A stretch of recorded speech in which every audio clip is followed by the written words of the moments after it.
We done that in the 80s. We always done that. This is the karate's answer for evolution.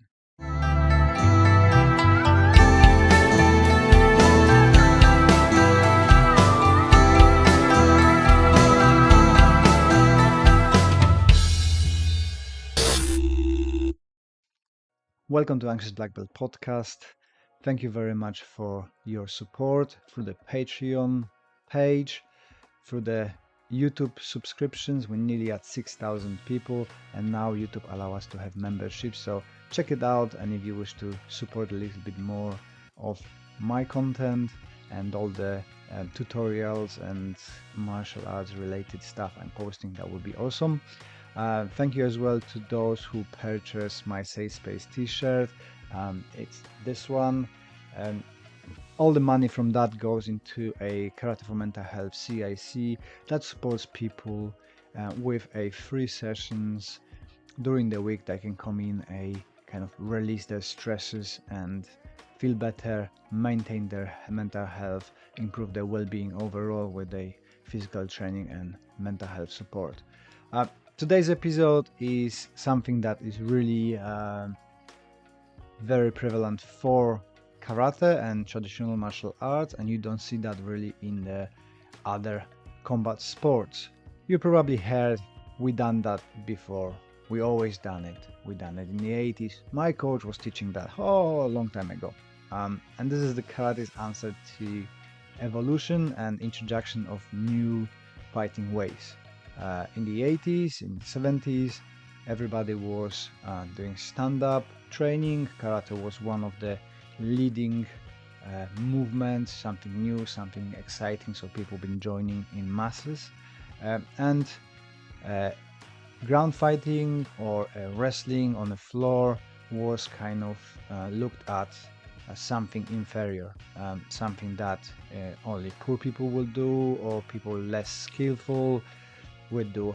There's a great podcast from my friend Jamie Club going into depth of that perception of the grappling and ground flow being a lesser art. And I think we all fought like that, being fed the stories of the masters who've been defeating people on stand-up with one punch, and then if you're being dragged into the floor, just punch the people and come out.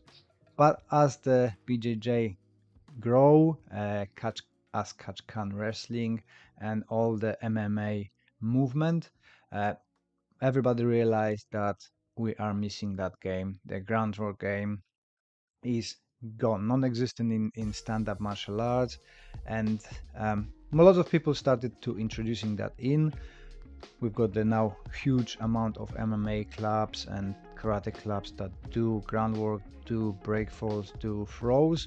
My club is one of those. We introduced the elements of groundwork to give us the ability to stand up and fight where we're most comfortable, but we want to be aware of the dangers of being on the floor. Therefore, I'm doing BJJ, and we're introducing slowly the components of that, but through the lens of karate. So we want to be able to escape from the floor, escape as a self-defense situation. So I don't want to be there, I don't want to be fighting, and just be aware of all the levels from stand-up, throwing, and groundwork.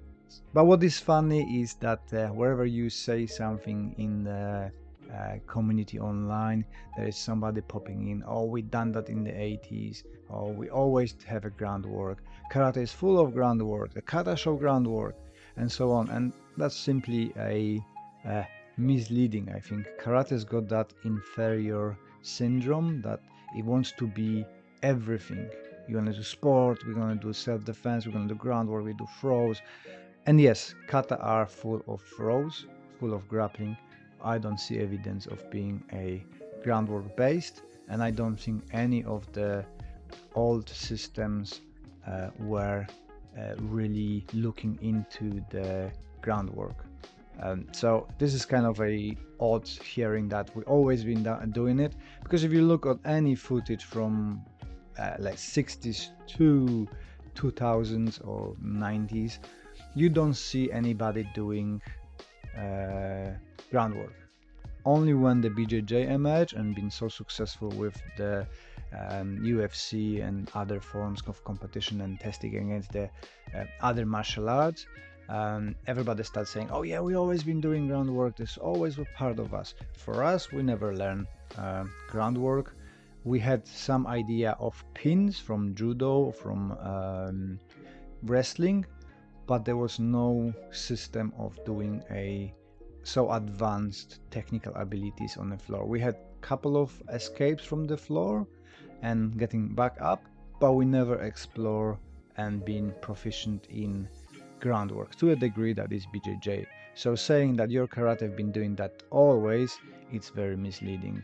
But it's not about just the physical abilities, it's about the mentality. You don't see that from a Muay Thai or wrestling or boxing that they go, oh no, we have done always groundwork, we just don't never showed it, but it's secret in our system. Muay Thai doesn't care about groundwork.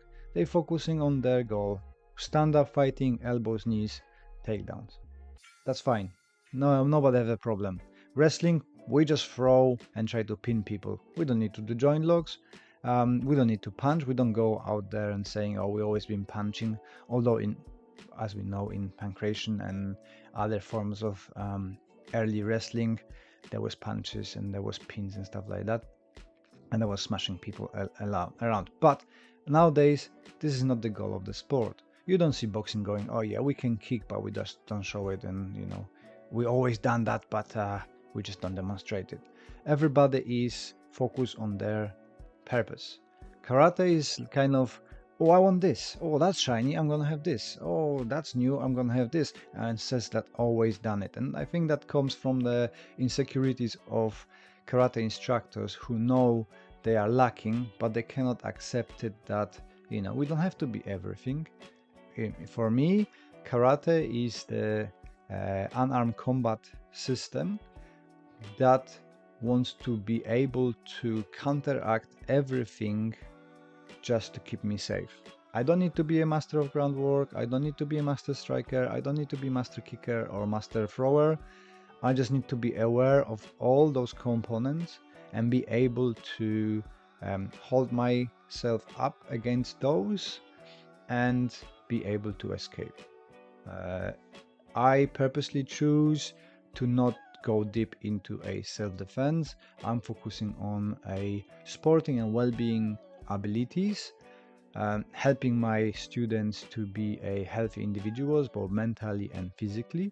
So I don't need to go and say I am a super exponent of BJJ. I enjoy groundwork, but I don't go and teach self-defense on a wider scale. We do elements of self-defense in our class to cover the basics, soft skills and few elements that gonna help you.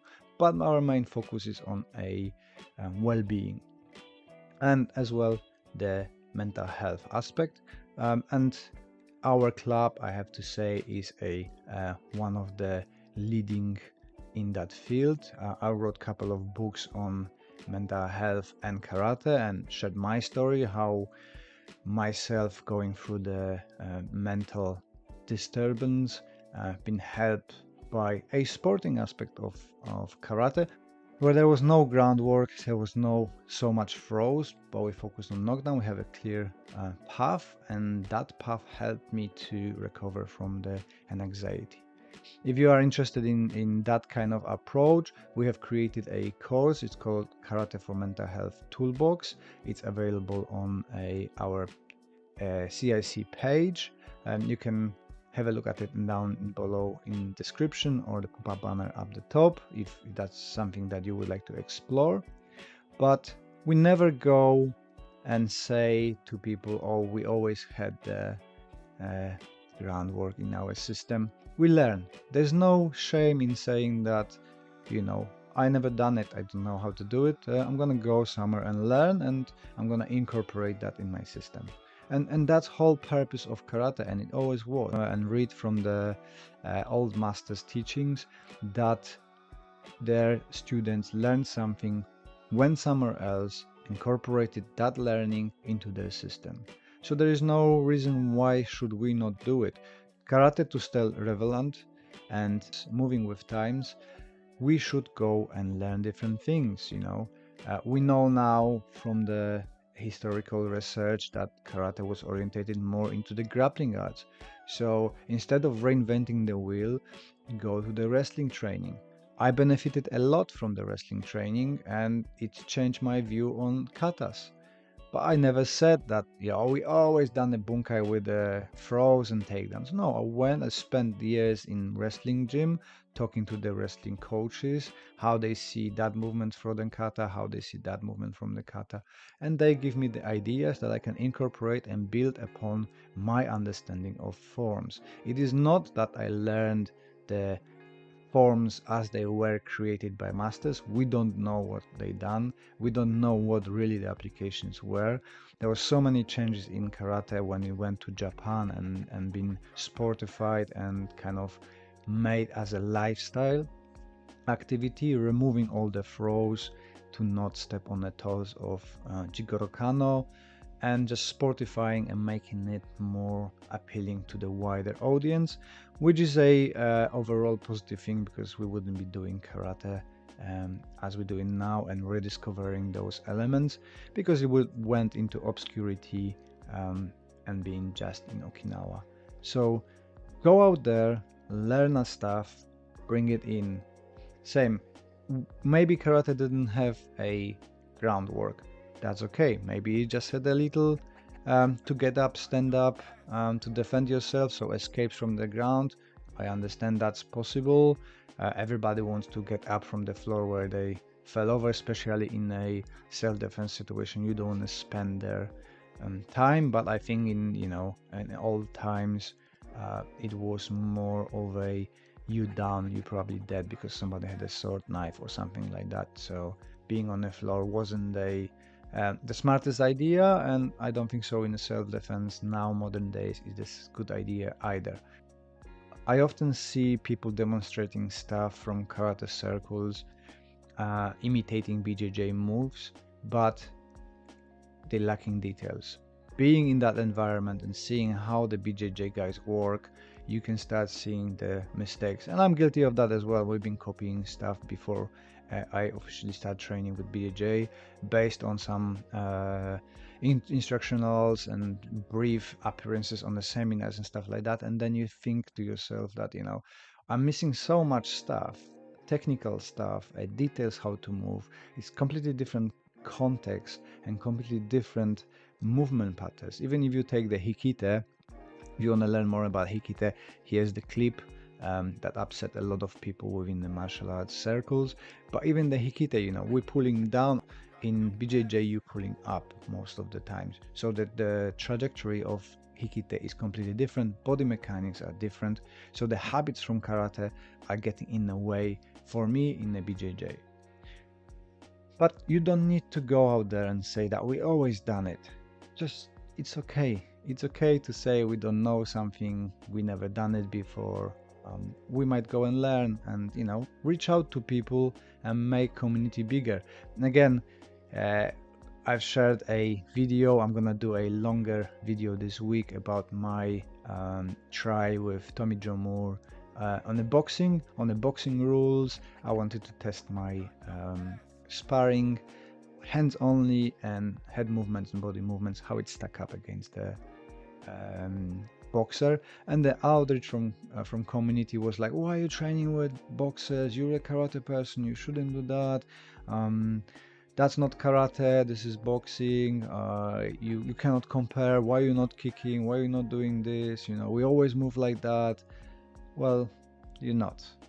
It's a completely different game. I got my lesson. Like I said, the video is gonna be posted soon, so you can have a look and listen to what I've learned from that experience. But we're not boxers. I don't need to win with the boxers. I got my lesson. I just wanted to test it, my ability to survive and not be destroyed. Obviously, it was a light contact, and we respected each other. But still, I've got my lessons. In summary, karate people, stop pretending that we've got everything. We don't. Karate have been watered down. We need to relearn the skills, add new skills, evolve.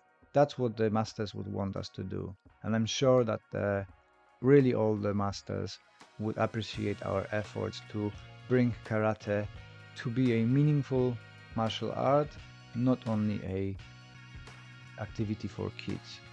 I'll leave you with that. I wonder what's your opinion about that. Drop the comment down below. Subscribe, press that like button, hit that notification button so you got the access to new videos. And if you would like to grab the t-shirt, Dojo is my safe space. That would be awesome. You can support some good work from my coaches and friends around helping people